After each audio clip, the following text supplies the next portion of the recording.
Hi, and welcome back to Heimler's History Economics Edition. In the last video, we talked about how the US economy interacts with other economies throughout the world. And in this video, we're going to add one more steaming chunk of meat to that beautiful open economic stew, the exchange rate. Let's get to it.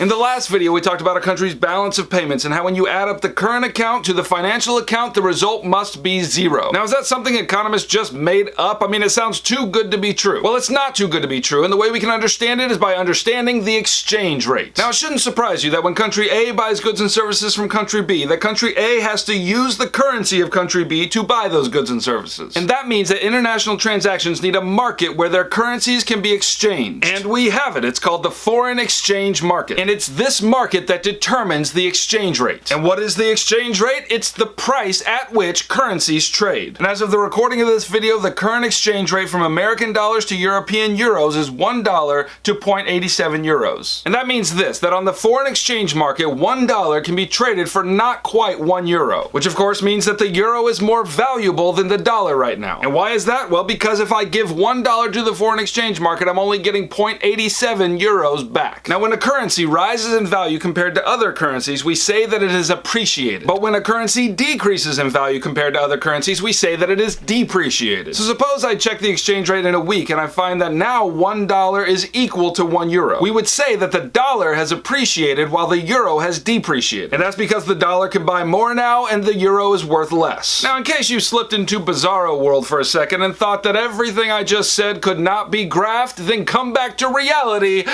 because it's graph time. Okay, here you see our old friend, the supply and demand graph, except in this case it's going to show us how we arrive at the exchange rate for foreign currencies. And in our case, we're going to consider the exchange rate between dollars and euros. So we put the exchange rate here on the y-axis, and that just indicates the amount of euros a dollar will buy. And then we put the quantity of US dollars here on the x-axis. And the supply curve gives us the supply for US dollars, and the demand curve gives us the demand for US dollars. And let's just say that here at the magical happy town of equilibrium, that the exchange rate is 95 euros. And of course, when you live in this happy town of equilibrium, the quantity of dollars demanded equals the quantity supplied. And of course, that equality is happening in the foreign exchange market. Now, in order to understand the slopes of these curves, it is crucial that you understand that the exchange rate affects both imports and exports.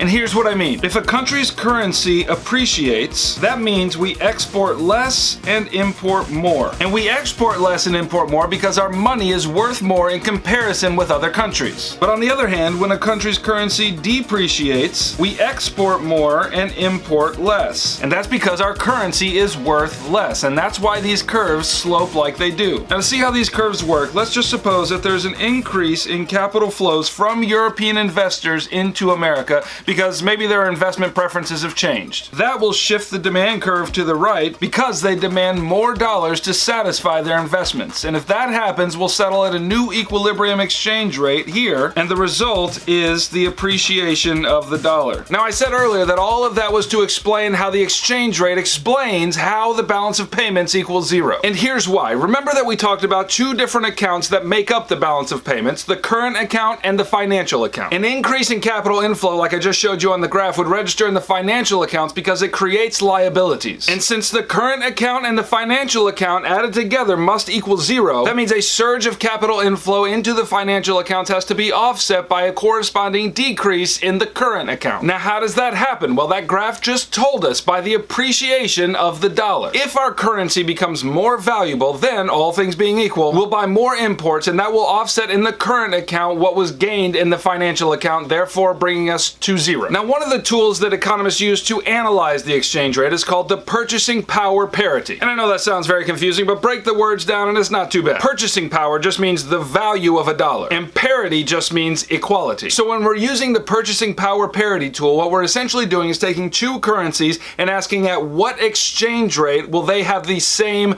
purchasing power. And the way that economists do this is that they would look at a market basket of goods and see what that market basket would cost in each country. So if that market basket basket cost $100 in the US and 1,000 pesos in Mexico, then the purchasing power parity is 10 pesos per US dollar. At that exchange rate, 1,000 pesos equals $100, and so the market basket costs the same in both countries. And that, ladies and gentlemen, is how the foreign exchange market works to determine the exchange rate.